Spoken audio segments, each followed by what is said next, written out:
Here is a quick video on how to set up your Netgear EX2700 Range Extender device with Ethernet cable using Mywifiext Setup wizard. So without wasting any time, let's dive into the video. The first thing that you will need to do is take out your range extender from the box and plug it into an AC vault outlet. Wait till the extender is successfully booted up and the light on the extender becomes solid green from amber. Connect range extender and Netgear router with each other using an Ethernet cable. Make sure that your extender and router are in the same room during the setup process. Once it's turned solid green, we can now head toward our laptop and begin configuring our Netgear Range Extender EX2700. You can use any browser you like, such as Internet Explorer, Chrome, Safari, Opera Mini. It's time to open your preferred web browser.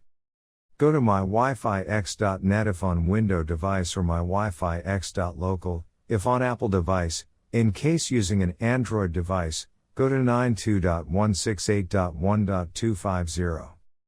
A screen appears in front of you, and now click on the new extender setup that leads you to a new page, where you will need to create a new account in order to install your extender, and this page is called the Netgear Genie Smart Wizard. Now fill in all the necessary details, such as a valid email address, password.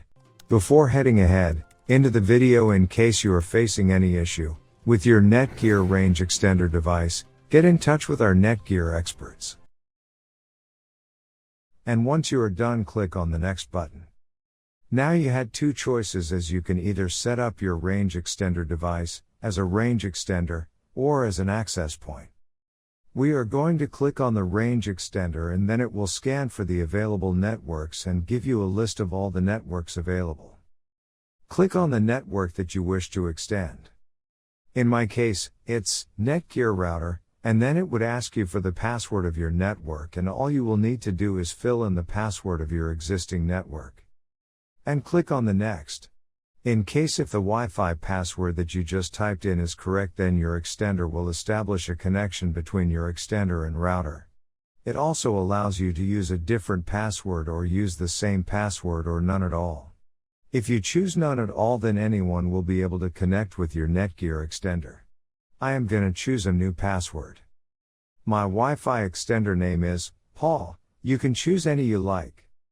Now we are successfully done with setting up our Netgear EX2700 Range Extender. Now go to our taskbar and connect to our newly set up Paul Range Extender. And open up our browser, and Google appeared, which means our extended network. Thanks for watching our video, and do not forget to like, share, and comment on the video, so that you never miss any video from our channel.